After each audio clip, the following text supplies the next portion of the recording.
ঢাকার নবাবগঞ্জ উপজেলার বান্দুরা ইউনিয়নের নয়ানগর গ্রামে জুয়েল নামে এক প্রবাসীকে হত্যার অভিযোগ উঠেছে তার স্ত্রী ঝুমানা আক্তারের বিরুদ্ধে।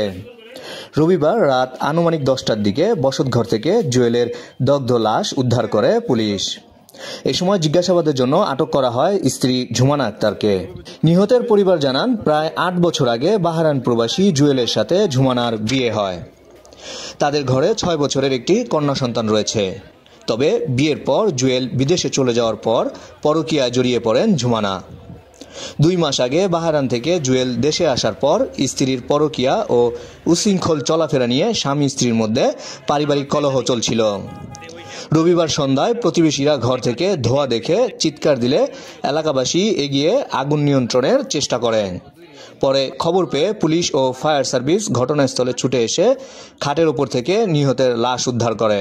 পরিবারের অভিযোগ, ঝুমা বেগম তার সহযোগীদের নিয়ে পরিকল্পিতভাবে জুয়েলকে গলায় ফাঁস দিয়ে হত্যা করেছে।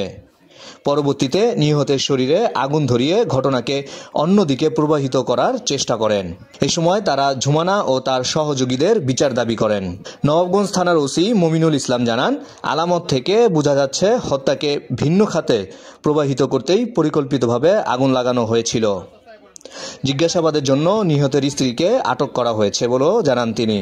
নিহত জুয়েল নয়ানগর গ্রামের মৃত আজহার উদ্দিনের ছেলে। ওয়াইফের সাথে ওর সাথে মানে আন্ডারস্ট্যান্ডিং বেশি একটা ভালো না, ঠিক আছে। ওর ওয়াইফ অনেক নেশা টেশা করে, মানুষজনের সাথে পরকীয়া করে, এরকম ওর সাথে অনেক মানে ঝগড়া হয়েছে। আমরা ফ্যামিলিগতভাবে অনেকবার বোঝাইছি যে এগুলো ভালো না, কিন্তু বউ এগুলো মানতে চায় না। কিন্তু ওর সাথে পারিবারিকভাবে অনেক টর্চার করে, ঠিক আছে। এগুলি করার পরে যেহেতু হয়তো বা দুজনের মধ্যে কিছু একটা হয়েছে, হওয়ার কারণে হয়তো আজকে আমার দেবর এরকম তার মানে আমার দেবর মেরে ফেলছে। মানে তার ওয়াইফের অনেক মানে ছেলে বন্ধু ছিল, প্রচন্ড ছেলে বন্ধু ছিল। সে চলে যেত, বাসায় থেকে চলে যেত, 2-3 দিন পর পর আসতো, ঠিক আছে। এই নিয়ে তাদের সাথে অনেক বাকবিতণ্ডা হইতো। তো ওর বিষয়টা অনেক সুন্দরভাবে মানে নিতে চাইছিল ছেলেটা, মানে আমার ভাই, আমার ফুফাতো ভাই লাগে। তো মানে হয় নাই, মানে এই সংসারটা টিকানোর জন্য অনেকটা চেষ্টা করছিল, কিন্তু শেষ পর্যন্ত কি হলো, তার জান দিতে হলো। বিচার চাই, আমরা ফাঁসি চাই। আমার বাগিনাটা মারছে ফাঁসি দিয়া পুইরা, আমরা ফাঁসি চাই।